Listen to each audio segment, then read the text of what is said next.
Bonjour. Un atelier que j'ai décidé de ramener juste à cause des discussions que j'ai eues avec certains participants. C'est un atelier qui s'appelle Calorie 101. Ce qu'on va discuter aujourd'hui, ça a beaucoup rapport avec la défense énergétique, comment ça fonctionne, un peu la physiologie derrière ça. Mais aussi, on peut parler des différents types de diètes. Je pense qu'on avait parlé la dernière fois, puis j'ai dit, ben, on peut mieux discuter de ça dans cet atelier ici. So, première chose que je veux discuter, c'est probablement, ou même vous demander, il y a ce qu'on appelle 3 macronutriments. D'après vous, ça veut dire quoi? Qu'est-ce que c'est, macronutriments? Tu peux prendre juste une petite... Qualité, ça veut dire comme... Quand on parle de nourriture, souvent on va catégoriser, bon ben, ça se catégorise dans plutôt ça. Des carbs. Yes, sir. So, on va dire, je vais dire, hein. OK? Ça serait en français, glucides. OK? Le gras. Yes, sir. Tu vois?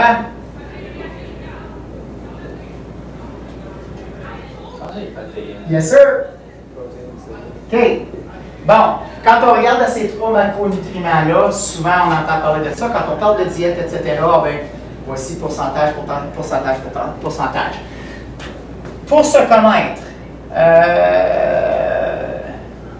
9 calories par gramme, 4 calories par gramme, 4 calories par gramme. OK? Ça, c'est pour ceux qui veulent vraiment connaître l'apport. OK? Alors, pour se connaître, on regarde à ça. Maintenant, là, je parlais. C'est des vrais chiffres ou c'est des vrais chiffres. Okay. Non, ça, c'est des vrais chiffres. C'est pas comme. OK. Exactement. OK. OK? Maintenant, quand on parle de guide alimentaire canadien, on parle de plein de différentes choses. Quel est l'apport si on parle de pourcentage? Alors, 100%, on veut diviser ça. Quel est l'apport le plus général qu'on a entendu parler par rapport à ces macronutriments-là? Si on veut un pourcentage pour que le tout total 100%, y a-t-il quelqu'un qui veut au moins deviner? Chaque expert a une opinion différente, mais c'est tous des chiffres différents qu'on entend tout le temps. Oui, mais généralement. Puis vous pouvez deviner. Je vais vous aider un petit peu en devinant. Je pense que c'est les protéines qui sont le double des autres. Donc, c'est ça comme 25, 25, 50. OK? So, t'es proche. Protéines, c'est le plus bas. Carbs, c'est le plus haut. Quand on parle général, puis oui, Lina, tu l'as dit, on entend plein de différentes choses. Absolument, parce que différentes diètes vont faire un focus sur différentes choses. So, je vais voir si le bleu fonctionne un peu mieux. So, par exemple, moi, je vais dire entre 50 et 60% ici. OK? Gras, on parle de entre, on va dire 20 puis 30. OK? Puis ici, on va parler de entre 10 et 15%. OK? Encore une fois, ma philosophie, d'autres philosophies. Mais moi, ma philosophie a toujours été toute en modération. Puis surtout, tu sais, ils vont toujours vous dire différentes choses par rapport à ce qui fonctionne, puis par rapport au niveau physiologique, biologique, etc. OK? Une des raisons pour ça, si on regarde à qu'est-ce que le corps a besoin. OK? Une des raisons pourquoi les glucides sont en haut là, puis si vous regardez l'ancien guide alimentaire canadien, les glucides faisaient partie de la plus grosse partie de la carte. OK? Alors, on parle des pains, céréales, etc., etc. OK? Le nouveau est complètement différent. Je l'aime, le nouveau. Je ne l'ai pas... Puis regarde, moi, je l'ai regardé une fois, puis c'est comme, ah, OK, ça fait du sens pour moi. Je sais qu'il y a eu bien du va-et-vient négatif, positif, etc. Mais on veut au moins garder ça en tête. OK? OK? On va retourner là-dessus. Ça se peut que je l'efface, mais en autant que vous l'avez dans la tête, vous pouvez l'écrire ou n'importe quoi, puis de toute façon, on l'a sur vidéo. Mais juste pour savoir. Puis c'est pour ça que, tu sais, on donne un peu de jeu. OK? Il n'y a pas un chiffre magique. Tout le monde est différent. OK? Maintenant, on parle du gras dans le corps. OK? So, si je vais avoir du fun, puis je vais dessiner une petite personne, OK? Parce que moi, j'étais vraiment bon en dessin. Maintenant, chez les femmes, chez les hommes, c'est différent. OK? Est-ce qu'on peut s'entendre, si vous ne l'avez pas déjà entendu, est-ce qu'on peut s'entendre qu'habituellement, la première place qu'on va gagner du poids, c'est généralement la dernière place qu'on va le voir perdre? Alors, vous avez déjà entendu ça? Ou vous l'avez déjà vécu? Oui, non, peut-être? OK. Chez les hommes, habituellement, c'est ici, sur la bédaine. OK? Chez les femmes, habituellement, c'est bédaine à hanche. OK? Est-ce qu'on s'entend? C'est sur ce qu'on a. OK. Maintenant, si, puis là, les chiffres que je vous donne, ça va tout être fictif. OK? Si on prend une personne qu'on va dire obèse, qui a un 30 à 35% de gras sur lui ou elle. Maintenant, ce gras-là, c'est le corps au complet. Puis nous autres, souvent, ce qu'on va parler, c'est là où je fais un petit rapport avec tous les autres ateliers qu'on a donnés. Alimentation, conditionnement physique, etc.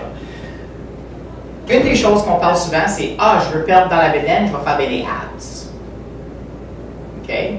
Bien, au niveau cellulaire, le gras bouge.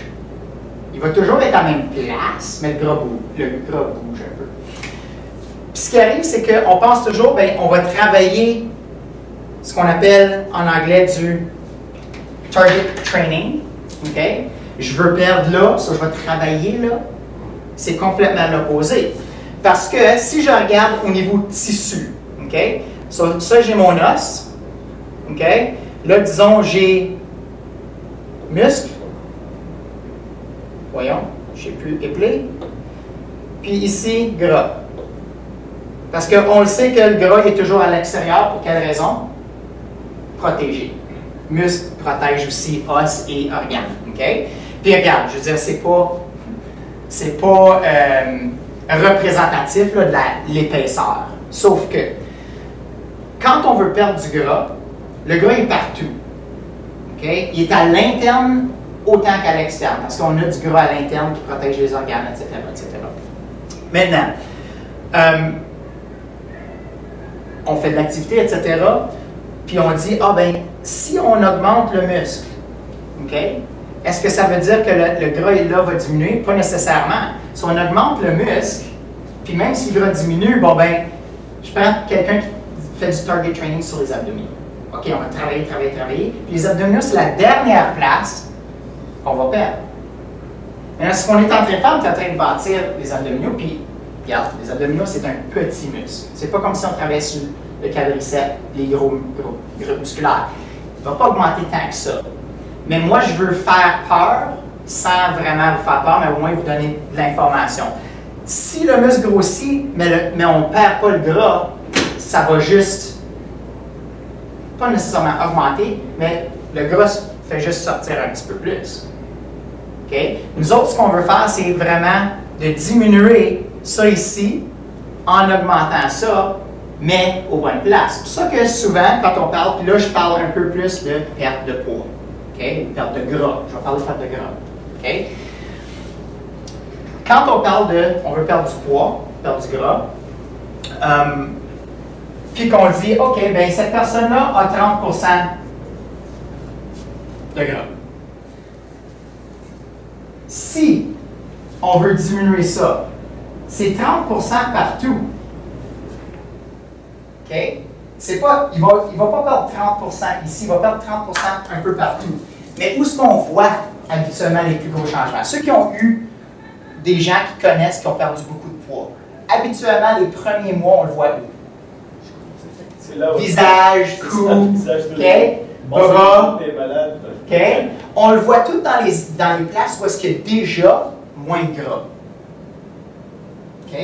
Alors, ce qu'on est en train de faire, c'est qu'on est en train de vraiment transformer le corps pour que le corps devienne plus efficace.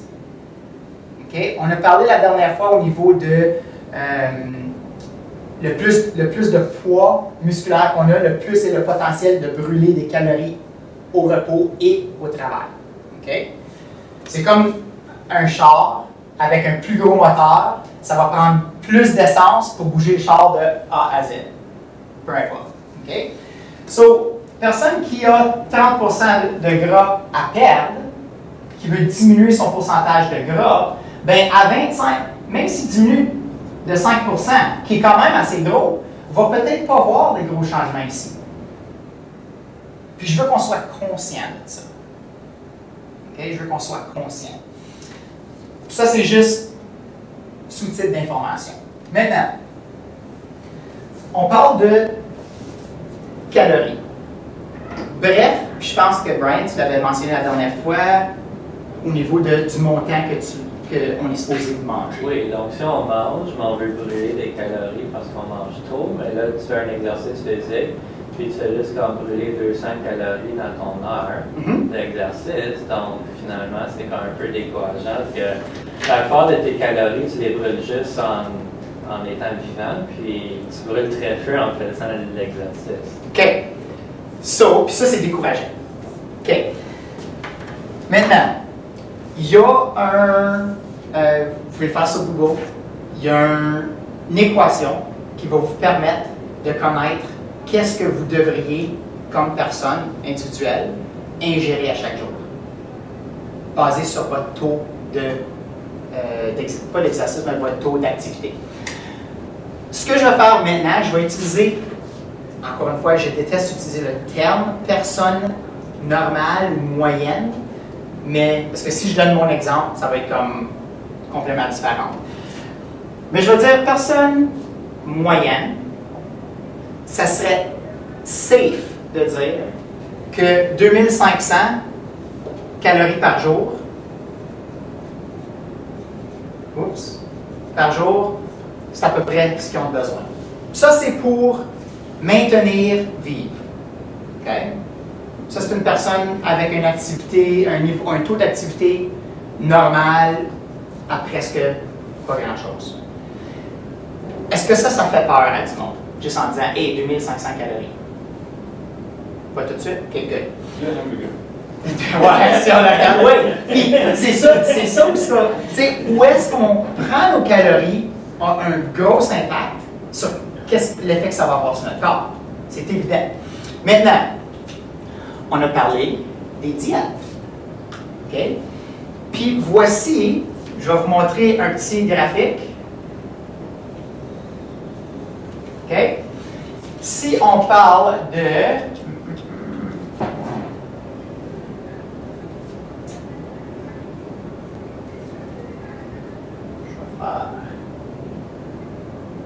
je vais faire 9, 12, on va faire 5, puis ça c'est... OK. J'utilise niveau énergétique. OK? Ça pourrait être plein de différentes choses. Ça pourrait être niveau énergétique, ça pourrait être glucides dans le sang, ça pourrait être plein de différentes choses. Ça représente quoi d'après vous? Les heures de la journée, puis pourquoi ces heures-là? Les heures des repas traditionnels. OK? Maintenant, on s'entend que quand on se couche, habituellement, notre dernier repas, c'est le soir. Puis, à moins qu'on ait un snack, si on utilise un repas traditionnel, comme exemple, sans snack, voici comment habituellement que ça a l'air pendant notre journée. Okay? Ça a l'air, notre taux énergétique a l'air quelque chose comme ça. OK? Ça fait du sens, ça. OK? On se lève le matin, ça fait déjà habituellement à peu près 12 heures qu'on n'a pas mangé. So, notre taux énergétique réel, ça ne veut pas dire que je me lève le matin et je suis toujours basse énergie, sauf que au niveau corporel, on est à un low. Okay? On mange, okay? Peu importe, 7 heures, 8 heures, etc. Bon ben, est-ce qu'on s'entend? Regardez-vous pendant le jour au travail. Est-ce que ça fait du sens que le matin, c'est probablement le temps de la journée où est-ce qu'on a le plus d'énergie? On est prêt à faire plus, prêt à prendre plus de tâches, etc. Okay? Mais quand ça arrive, là, ces temps-là, là, c'est le temps de descente d'énergie, c'est là où est-ce qu'on est moins productif. Ça ne tente pas trop parce qu'on a faim. Okay? Puis là, c'est la même chose, même chose. Okay? Maintenant, on parle de productivité, on parle d'énergie, on parle de plein de différentes choses. Si on pouvait changer ça pour que notre énergie soit stable à travers la journée, qu'est-ce qu'on devrait faire? Manger plus souvent. Manger plus souvent au grignon. Okay? Puis si c'est le cas, si on regarde le seuil d'énergie, haut et bas, même que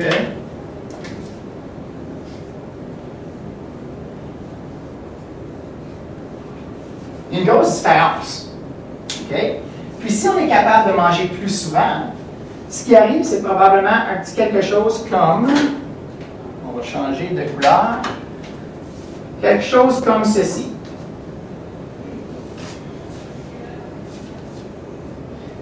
Alors, ce qui arrive, c'est que le seuil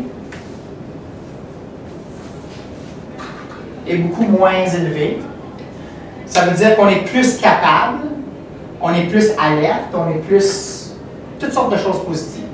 Est-ce que ça fait du sens? Okay? Curiosité, puis c'est une question, vous n'avez pas besoin de répondre, mais en réalité, où est-ce qu'on se situe là-dedans peut avoir un gros impact sur notre énergie au courant de la journée. Si on se voit dans un de ces scénarios-là, puis ça se peut aussi, regarde, ça se peut que le matin, imagine, personne, puis je connais bien du monde comme ça, ne mange pas le matin. Ou des gens qui ne mangent pas du tout leur dîner. Ils mangent bien le matin, ils attendent qu'au souper, ils mangent beaucoup. OK? Moi, je me rappelle, on va dire dans le bon vieux temps, là, nos parents, le père qui mangeait un souper énorme, habituellement, qu'est-ce qui arrivait après le souper? Tombe en dedans. C'est ça. Right? Puis ça, c'est une des raisons, c'est que là, tu prends toute ta bouffe, tu le manges tout, puis là, ton corps a besoin, il est comme, OK, attends une minute, il faut que je le travaille. OK? Alors, on peut se voir dans plusieurs différents scénarios. Puis peut-être, si on est capable de juste dire, ah, ben ça, c'est mon scénario, est-ce que ça fait du sens par rapport à la façon que je me comporte au travail? Le niveau de travail que je fais et quand? Si ça a un rapport, bon, ben, on peut jouer avec ça pour nous aider. Maintenant, je retourne ici. Je fais un peu de va-et-vient.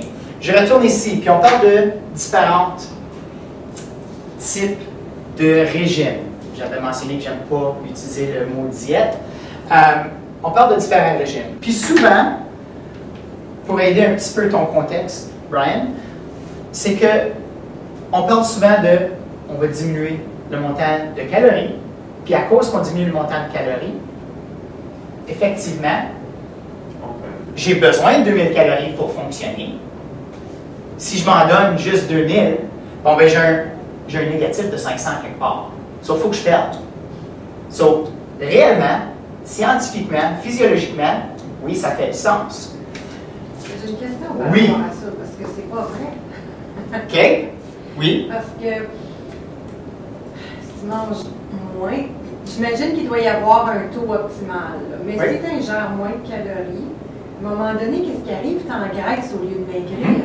Ton métabolisme, il se met à ralentir, ton corps pense que tu es en état de jeûne, puis il conserve tout. Oui, complètement d'accord. Complètement d'accord avec ce que tu dis. Oublie pas, je ne dis pas que c'est bon. Je veux juste vous démontrer qu'est-ce qui se passe. Ah, OK. OK?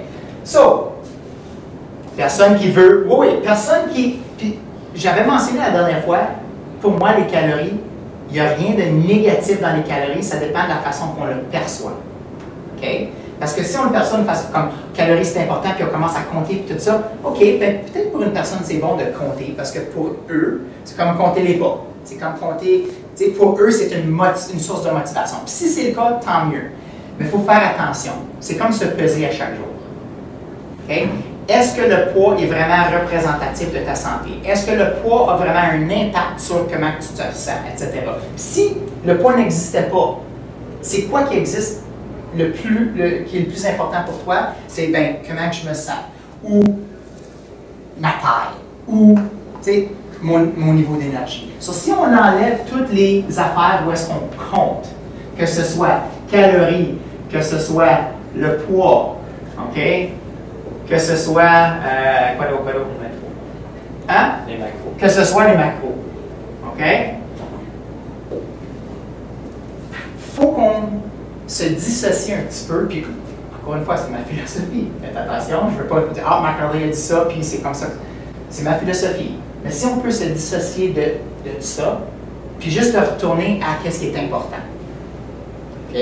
Ça va avoir un gros impact. Maintenant, si je me dis, OK, personne X veut perdre du poids, alors il ou elle décide, on va diminuer le montant de calories par jour. Ça veut dire qu'on donne au corps 2000 calories par jour. Maintenant, voici ce qui est important. Je retourne avec mon automobile. Calories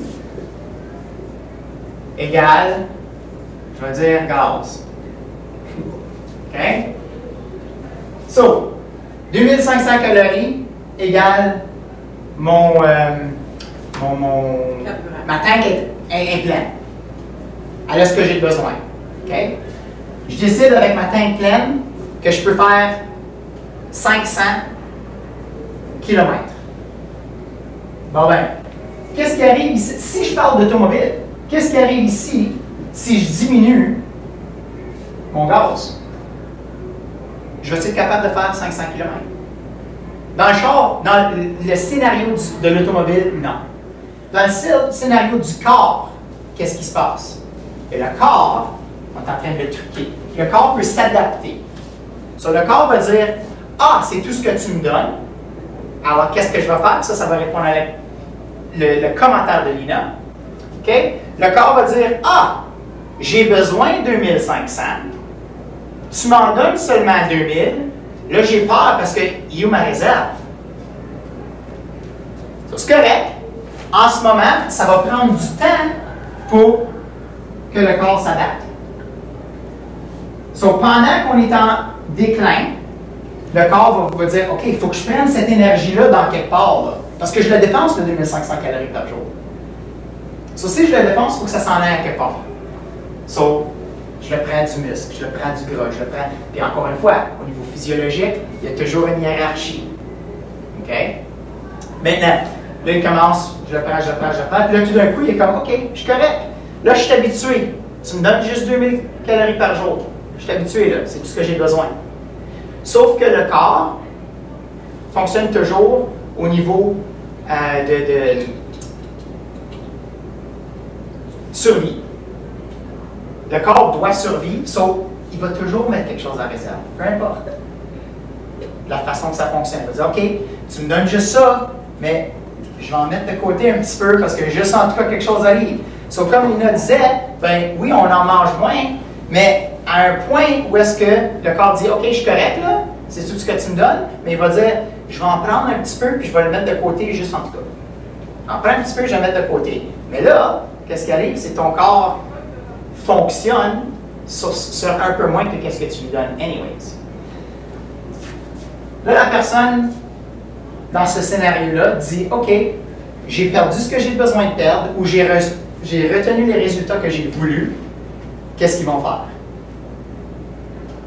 Habituellement. On retourne aux habitudes du besoin réel. Là, on rajoute 500 calories par jour. D'accord? On a juste besoin de 2000 ou moins. Là, qu'est-ce qu'il fait? Automatiquement, le corps dit, oh, attends une minute là. Là, prend ça, puis storage.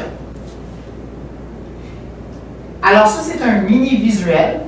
pour donner des chiffres alentour de qu'est-ce qui peut se passer quand on fait une diète basée sur calories, c'est ce qu'on appelle le roller coaster diet. OK? On perd du poids, on retourne à nos habitudes normales, on regagne du poids, on retourne à ça, on en perd, on gagne, on perd, on gagne. Puis réellement, pour le corps, c'est pas nécessairement bon. OK? Maintenant, si je peux faire un commentaire, c'est pas juste dans les diètes. Moi, ce que j'ai vécu, c'est que j'étais toujours fatiguée, puis je réussissais pas. Là, j'allais au gym, puis là, je suis encore plus fatiguée. Fait que j'ai commencé à compter mes calories pour le fun. J'ai trouvé que c'était pas mon chiffre. J'ai commencé à compter juste pour avoir une idée, je mange-tu comme correct, trop, pas assez, pour découvrir que je mangeais pas assez. nice. Puis je mangeais moins que ce que mon corps avait besoin en termes de calories par jour. Puis j'engraissais, puis j'étais juste fatiguée tout le temps. J'ai mangé plus, puis le niveau d'énergie a remonté, puis j'ai arrêté d'engraisser. C'était pas une diète que j'ai faite, c'est juste une constatation que j'ai faite basée sur ce qu'on m'a dit dans le bureau du médecin, puis ce que j'ai entendu dans des ateliers comme ici. Bref, si on ne fait pas un mini-update ou des mini-choses importantes avec notre char, on fait un changement d'huile, on fait vérifier les pneus, on fait faire ci, on fait faire ça, la durée de l'automobile pourrait diminuer, la performance de l'automobile pourrait diminuer, etc., etc. C'est drôle qu'on ne regarde pas au corps de la même façon. So, oui, réellement, quand tu n'y penses pas, puis là, tu vas faire des petites mini-études, des petits check-ins avec le docteur, avec le nutritionniste, avec, je ne sais pas, un physio, n'importe quoi. Juste pour dire, OK, ben regarde, là, il y a quelque chose qui ne fonctionne pas. Voici quelques petits changements. Puis je dis, je suis toujours petit changement, on retourne à notre atelier 1 pour arriver à ce qu'on veut faire. OK? So, tout ce que tu dis, ça fait bien du sens. Absolument. Mais c'est pas tout le monde qui pense de cette façon-là. Parce que nous autres, on est pris dans un monde où est-ce que, quelle est la façon la plus vite que je peux atteindre mes résultats? Parce que vite, c'est efficace. Pour eux. Mais efficace, est-ce que ça veut dire vite ou efficace, ça veut dire une fois que j'ai atteint mes résultats, je reste là, puis là, je suis capable d'en pousser d'autres. Parce que si mes résultats sont atteints, puis après ça, je faillis, puis après ça, je les atteins, puis je faillis, puis j'atteins, comme ça devient démotivant. C'est tout, ça devient du travail. OK? C'est une nouvelle sorte de diète, de régime, les jeûnes que les gens font. Ouais. Puis encore une fois, moi je trouve que c'est un fad. C'est quelque chose. Ah, c'est populaire. C'est populaire, puis les gens, je connais des gens qui font ça, puis comme ils perdent des quantités de poids phénoménales. Absolument. J'en ai vu qui ont perdu des 30-40 livres en l'espace d'un mois. Ouais. Mais ils jeûnent comme 8 jours de temps. Bon. Moi, je trouve ça dangereux, là, mais ça, c'est moi je pourrais pas faire ça. C'est ça. Puis, regarde, il y a de la science derrière ça qui va te dire pourquoi que ça fonctionne. Oui. OK? Puis, en parlant de ça, oui, en parlant de ça, je vais retourner à cette section ici. So, je vais enlever ça, OK? Puis on retourne aux macronutriments. Quand on parle de dépenses énergétiques, OK, parmi les macros, OK, là, je rajoute quelque chose. En ordre de priorité, je vais vous surprendre, quelle est, quand on va dépenser de l'énergie, quelle est la source primaire d'énergie quand le corps en a besoin? Dans l'immédiat ou à long terme? Donc, juste l'immédiat. C'est la première chose qui va brûler, ça va être les glucides. Yes, sir. Moi, j'aurais dit les sucres. Ben, glucides, c'est sucre. Parce que pour moi, le glucide, ça l'inclut. Oh, excuse-moi. Les fibres, les sucres sont pas brûlés. J'ai fait une erreur. À même vitesse. J'ai fait une erreur. Excuse.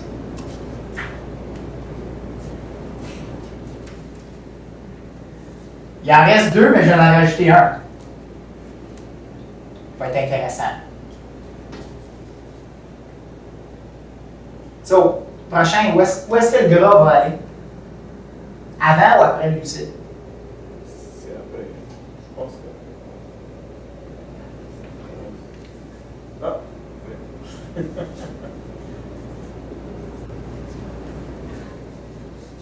Protéines. C'est ça. Quelle est la première source d'énergie qu'on va brûler? Si elle est disponible.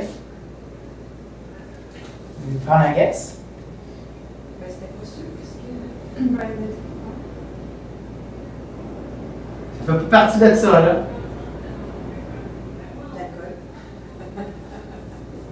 Pas pour vrai. Sérieux? OK? C'est ça, vraiment l'énergie de la So, on a déjà entendu parler de la diète Atkins, des diètes hautes protéines, Ouais. etc. OK? Puis là, on se dit, ben, ça fonctionne. Oui, ça fonctionne. Absolument. Voici une raison pourquoi. Parce que les diètes de ce type-là, ou les régimes de ce type-là, numéro 1, tu élimines, numéro 1, tu ne devrais pas avoir de l'alcool. So, quand tu élimines ta première source d'énergie, bon ben, quand le corps en a besoin, ça va chercher la deuxième. Mais la diète Atkins, ton niveau de ton montant de glucides diminue à presque zéro. Ça devient l'opposé de ça. Ça devient protéines et gras, ta première source, puis après ça, c'est glucides. OK? Mais si le glucide, il n'y en a pas beaucoup, ta première source d'énergie devient, presque éliminée. So, quand je vais chercher de l'énergie ici, mais le potentiel que je perde du gras au niveau scientifique, biologique, physiologique est très haut. So, oui, je vais perdre du gras. Okay? Sauf que un danger ici, c'est que oui, on s'en va chercher notre première source dans le gras, mais il y a un entreposage de glucides aussi qui se retrouve dans le corps. C'est où?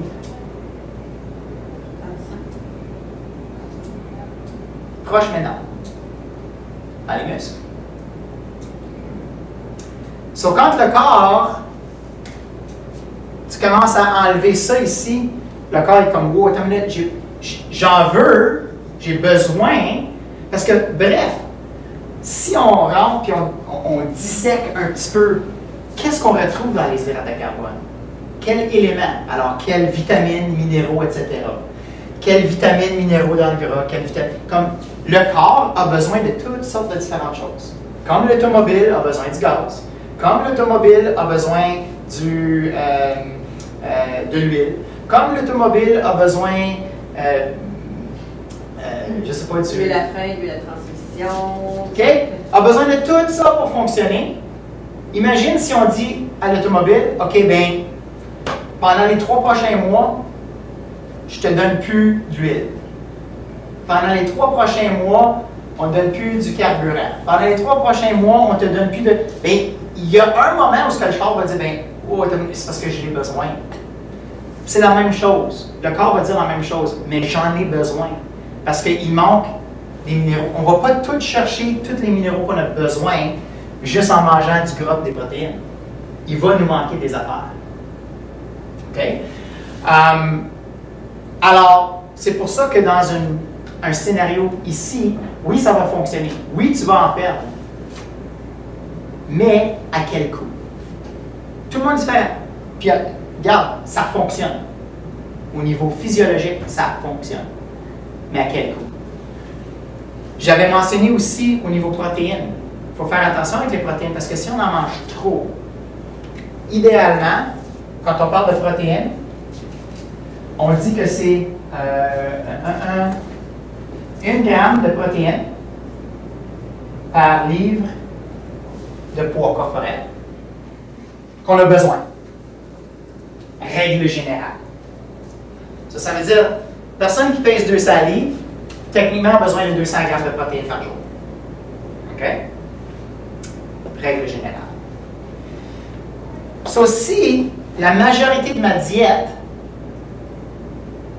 est faite de protéines et de gras, puis là, la personne a genre, je ne sais pas, 300 grammes de protéines par jour, et peut-être plus.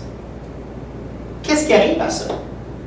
Bon, ben, au niveau scientifique, les protéines, c'est le macronutriment qui prend le plus de temps et d'efforts pour que le corps retire toutes les sources qu'il a besoin. Ça veut dire que les reins vont travailler plus fort, et le corps va travailler plus fort pour ressortir ça. OK? On connaît plusieurs exemples de personnes qui ont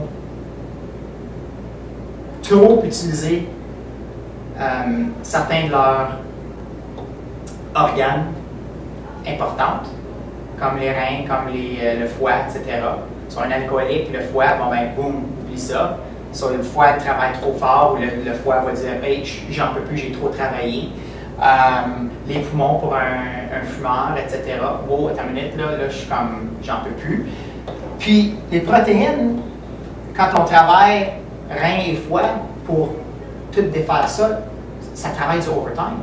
C'est comme le moteur d'un char qui dit OK, bien là, les pistons fonctionnent, mais là, il n'y a pas d'huile.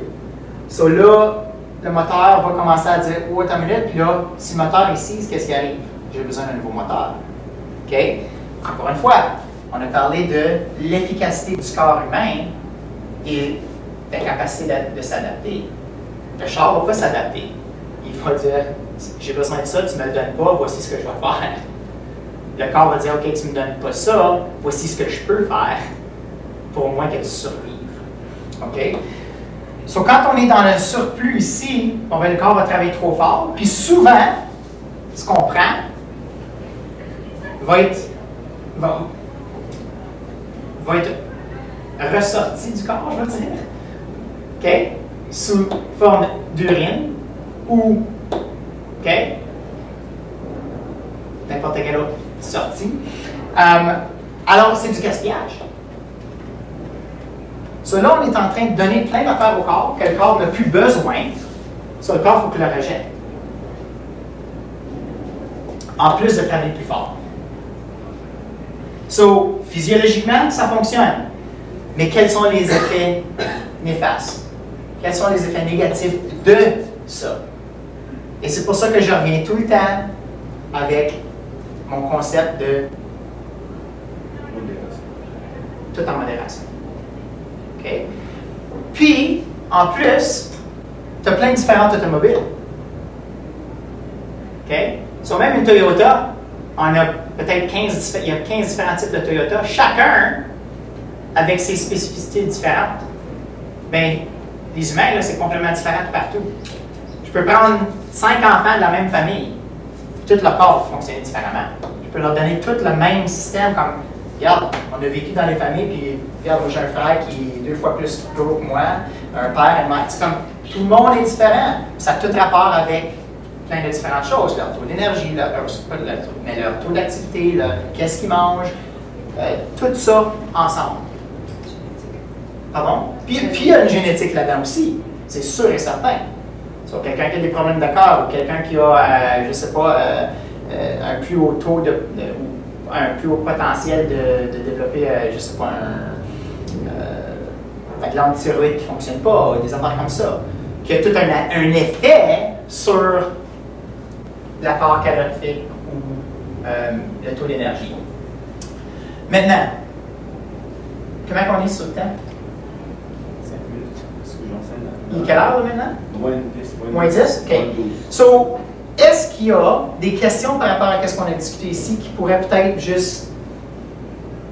Est-ce qu'il y a quelque chose qui ressort plus que quelque chose d'autre? Yes. Tu mentionnais la diète Atkins, je pense. Oui. Ça, c'est high carb. Excuse-moi. C'est Parce que ça ressemble beaucoup. gras et protéines. OK, parce que ça ressemble beaucoup à ce qu'une amie de ma femme lui a donné comme diète keto et la femme. Keto, on a parlé de keto. Là, le keto, c'est comme Presque la même chose. zéro glucides, c'est comme quasiment la même chose, mais juste rebaptisé. Oui. C'est juste c'est vraiment ça. OK. Ouais. So, bref, oui, ça fonctionne. La recherche démontre ça fonctionne. Voici, grosso modo, grande ligne, c'est comme le Coles Notes de qu'est-ce qu'ils font, comment que ça fonctionne.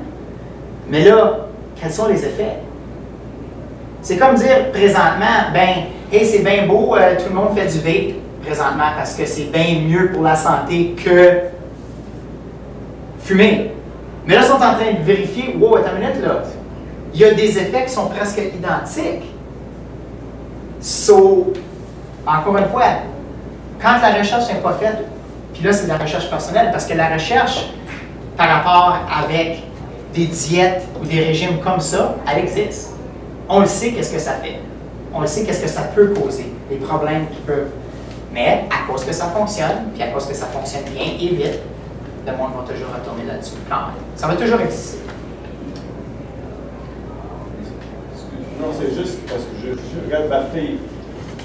Elle, dans sa tête, comme elle n'est pas obèse ou bien comme c'est juste de 10h jusqu'à 8h, je mange. Avant ça, je ne mange pas. J'ai dit que le petit déjeuner, c'est important. Elle m'a dit non, c'est comme de leur lecture de Google, c'est ça dans leur tête. C'est-à-dire, mais comme tu dis, c'est la modération. À un moment, comme si tu veux prendre comme un chemin, il faut continuer avec la même chose tout le long. C'est parce que si tu le changes. Puis dans le cas de ta fille, Georges, moi je lui demanderais, c'est quoi ton but? Pourquoi que tu fais ça de cette façon-là? C'est ça, elle n'est pas comme. Puis je pense que c'est la malinformation. C'est comme les jeunes aujourd'hui qui disent ah ben je m'entraîne, je vais prendre des shakes protéinés, etc., etc. Mais ils ne sont pas connaissants du pourquoi. Ils ne sont pas connaissants de qu'est-ce que ça fait. J'ai ai-tu besoin? C'est vraiment des suppléments et non des comme tu es supposé prendre ça si ton corps n'en a pas assez avec ce que tu manges déjà. C'est comme prendre de la vitamine C, c'est comme prendre des choses comme ça. Quand ton corps en a besoin et tu n'en donnes pas assez, bon ben là, je vais prendre un supplément. Maintenant, eux autres, ils prennent des suppléments par-dessus qu'est-ce qu'ils ont besoin. Alors, c'est là où c'est tout rejeté pour rien. C'est une perte d'argent, c'est une perte de temps, c'est une perte de... Puis malheureusement, c'est une perte de connaissances aussi. Je pense que c'est de connaissances parce que c'est les amis, c'est un groupe. Éducation. Éducation, c'est parce qu'elle faisait 5 fois de natation parce que c'est compétitif à un moment. C'est pas quelqu'un qui a besoin de faire du poids ou bien. C'est juste. Une anecdote là-dessus, OK? C'est Jim Rohn, pour ceux qui le connaissent, un grand mentor de mentors. Tu es la moyenne des 5 personnes avec qui tu te tiens le plus souvent, ou le plus. Dans tous les sens. Exact. Financier, moral, physique, pensée, tout. So, pense-y, que tu parles de ta fille. Son groupe d'amis, ceux avec qui elle se tient le plus souvent, quels sont les types d'activités qu'ils font, tout, tu vas voir, ta fille, c'est presque identique à son cercle d'amis. Et nous, c'est la même chose. Alors, les riches se tiennent avec les riches. Pourquoi? Parce qu'ils ont toutes une chose en commun. Puis je parle de ça. Mais les athlètes vont toujours se tenir avec d'autres athlètes. Parce que c'est un besoin. La minute que si moi je commence à me tenir avec des fumeurs, c'est juste ça. Il y a une grande chance qu'il va y avoir un temps, ça pourrait prendre longtemps, mais que je me trouve avec une cigarette dans les mains. Okay? C'est juste, c'est ça qui entraîne. Ça, c'est intéressant. Autre chose? Brian, t'avais une autre? Oui. Ben, moi, j'avais commencé à calculer mes calories par jour pour essayer d'être légèrement en bas du niveau de calcul. Ouais. Ça m'a aidé surtout à me maîtriser pour les snacks. Donc là, je savais que comme un donut, ça va être trop de calories pour aujourd'hui. Mais une autre journée, selon ce que j'ai mangé, ben là, je suis comme, OK, là, je peux prendre un muffin si je suis correct dans les calories. Donc, ça m'a aidé à me maîtriser. Ouais. Là, j'ai arrêté de compter justement les calories parce que maintenant, je suis déjà habitué à mon mode de vie, mon rythme de vie. Donc, là, j'ai arrêté de les calculer systématiquement à chaque fois. Mais il y a aussi un degré d'incertitude que j'ai découvert justement à essayer avec toutes sortes de recettes maison de toujours être sur les calories, les macros, c'est quand même compliqué. En autant que je suis dans le général, je suis satisfait avec ça, puis je trouve que ça l'aide. Si je lis bien aussi, ça t'a permis de changer ton régime à long terme. Tes choix ont changé à mesure. Là, tu dis, ah, ben, je sais que je ne devrais pas faire ça à cause que ça va m'apporter un peu plus haut que qu'est-ce que. Tu développes des habitudes. C'est pour ça que, en parlant de calories, puis peut-être en terminant ça, le régime Weight Watchers est fantastique. C'est un régime, oui, tu payes, etc. Mais tes calories, ils vont dire, OK, bon, ben, quand tu manges ces aliments-là, ça vaut, il y a des points. C'est plus de calories maintenant. Ça vaut ça de points, ça vaut ça de points, ça vaut ça de points. Puis pendant la journée, tu as besoin de ça de points. So, quand tu es en train de manger, là, tu dis, oh, point. Oh, attends une minute, là. Ça, c'est trop de points. Ça, là, tu vas dire, ah, ben, je ne veux pas faire ça. Tu as des affaires comme du céleri qui est peut-être 0 point. Hein, tu en manges autant que tu as. C'est des choses comme ça. C'est un système qui fonctionne bien, mais qui ne fait pas peur à cause des chiffres. C'est bon? D'autres questions avant de partir? Bien, merci beaucoup. On se revoit, je pense, la semaine prochaine, c'est quand? Je n'ai pas déterminé encore. Hey, peut-être une dernière question. Qu'est-ce que vous autres, vous aimeriez comme un atelier? Parce que le prochain atelier, c'est comme une combinaison de plein d'affaires, mais y a-t-il quelque chose particulièrement que vous voudriez discuter? Pas besoin de me répondre tout de suite, mais j'aimerais, si possible, que vous m'envoyiez un petit email pour me laisser savoir s'il y a quelque chose que vous aimeriez plus d'informations.